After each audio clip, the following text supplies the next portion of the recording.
Good evening, everyone. I'm Justin Benny. Well, flooding continues to impact people up and down the Red River Valley.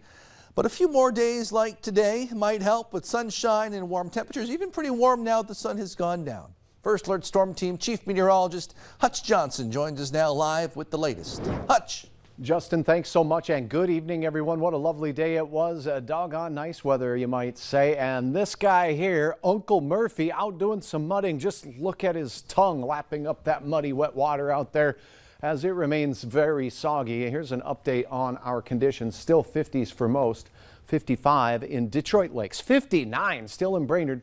And it was nearly 70 degrees up in the northern part of Minnesota today. Now, we do have some changes coming. I want to let you know right off the bat, First Alert Weather Day called for Saturday for some storms into the evening and overnight hours. We could have some strong ones, and locally heavy rain could impact this flooding conditions. You're looking at Pembina. Tara, thanks so much for sharing. See the ring dike here around the park? There's the ball fields out in Pembina. Looking south, look at the expanse of the aerial coverage of the overland flooding. But this photo here tells it all. Looking across Pembina, the I-29 corridor, you're looking west, and it's just water everywhere. Some good news, many areas up north are seeing at least slow change in the water in the right direction, down. Pembina is seeing a rise still at the Red River, and Oslo over the last 6 hours has seen just a little bit of an inching up of river levels, but that Pembina area along the Red River is expected to be troublesome all the way through the upcoming weekend. At Netchie, the Pembina River will remain high, but a very, very gradual and slow descent is anticipated there. The Cheyenne River and Kindred in the Southern Valley is still seeing problems. Major flooding there continues, and we're still expecting rises over the next 2.5 to 3 days as well. Quiet for tonight, and I'll have details on more quiet weather before the wet weather starts to return to the valley. All right, thanks, Hutch. Well, even in places not bothered by real flooding, the soggy land is making sump pumps work overtime these days. Local plumbers say they've seen a big increase in calls due to the wet spring. One area plumber says homeowners are always better safe than sorry. If your power goes out or any other problems arise, like maybe your sump burns out, then the hydro-powered backup sump, it won't go unless your water is out, and that's very highly unlikely. So it's a very good idea to install one. Many roads in the area remain affected by flooding. We have a full list of those on our website, valleynewslive.com. Just click on this story. The Point Bridge on Minnesota Avenue in Grand Forks is now back open. Here's some of the examples, by the way. City officials say the Sorley Bridge on Demers Avenue remains closed until it can be inspected, probably Monday. Riverside Park's expected to be open early next week. That depends on the weather. The city also says several areas in the Greenway are still underwater, so be careful while using the trails there. The first case of a child with an unusual new strain of hepatitis has now been identified in Grand Forks County, according to North Dakota Department of Health and the CDC. They say the child is now at home recovering after a brief hospital stay. North Dakota now gets added to a growing list of states investigating children with hepatitis. Minnesota confirmed at least 2 cases last week. They don't know where these are coming from. Symptoms include fever, fatigue, loss of appetite, nausea, vomiting, jaundice or yellow-colored skin or eyes. New tonight, trains are an important part of life in North Dakota and Minnesota, but do you know what the rules are when it comes to those sirens or how long trains can block a road? Valley News Team's Alex Larson has the answers. It's a train, you know, so it's pretty loud, but you want to make sure that your window is closed before you go to sleep or anything like that, or even before you get to bed and get comfortable to watch a movie, because it's going to get loud. Train horns can be loud, especially if you live next to railroad tracks.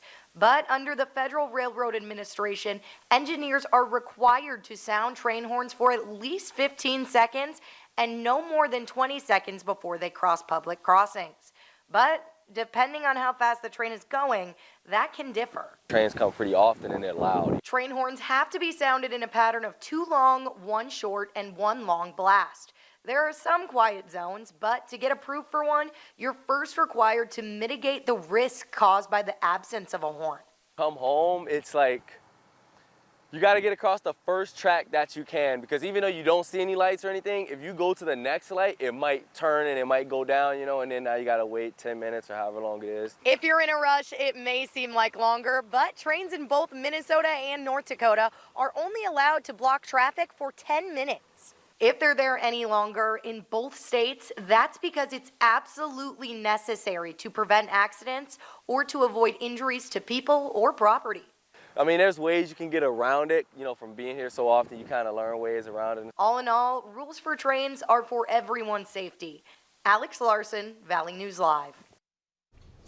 And if you're interested in applying for a quiet zone, we have a link to do that on our website. With the possibility of Roe v. Wade being overturned on a federal level, many states are now discussing trigger laws, meaning since there would be no federal law protecting women's right to an abortion, a state may choose to put a law in place either way. In North Dakota, a 2007 law would make performing an abortion a felony. In 2019, there are about 1,100 abortions performed in North Dakota, slightly more than that in 2020. Most involved women in their 20s. State officials believe if abortion becomes illegal in North Dakota, many women will travel to other states to have the procedure where it likely will still be legal, like Minnesota. In fact, data from the Minnesota Department of Health shows about 10,000 abortions were performed there in 2019, slightly less than that in 2020. Minnesota has about 8 times as many people as North Dakota, so the rate of abortions is very similar between the two states.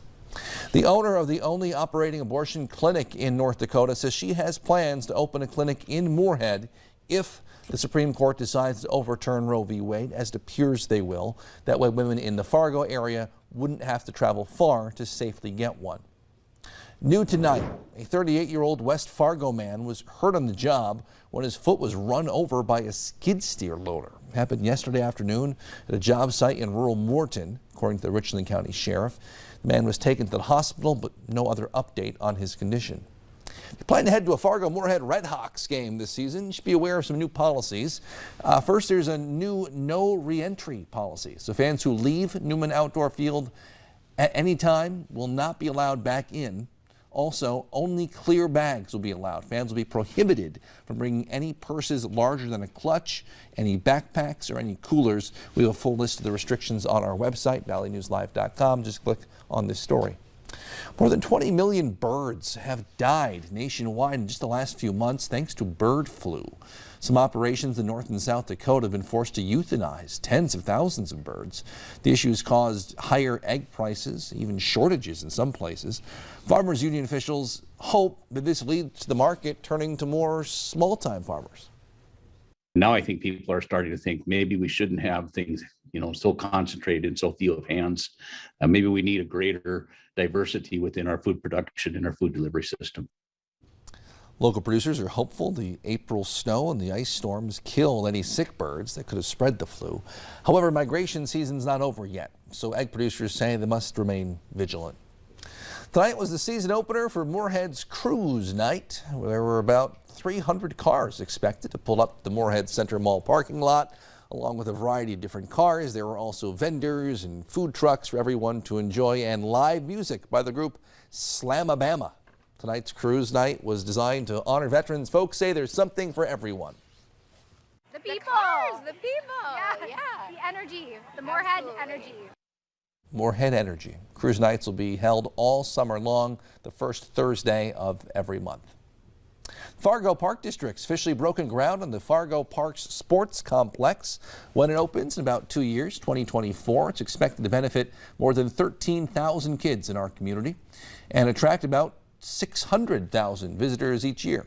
The facility plans to include a full-sized indoor turf soccer field, 4 full-size basketball courts, an indoor walking track, and a space for community events, all good things during colder times of year. Still ahead tonight, see how Minnesotans are working to bring awareness to missing and murdered Indigenous women. But next, we're going to talk about our weather today. Absolutely stunning, not much wind, and yes, that Moorhead cruise was a fun time. Had a chance to say hi to a few of you out there. This guy here enjoying some of the soggy, muddy weather. Look at that, Uncle Murphy. Oh, Thanks, Pam, for sharing your photo. More rain is in the forecast, but not like we've had the last few weekends. I'll explain next.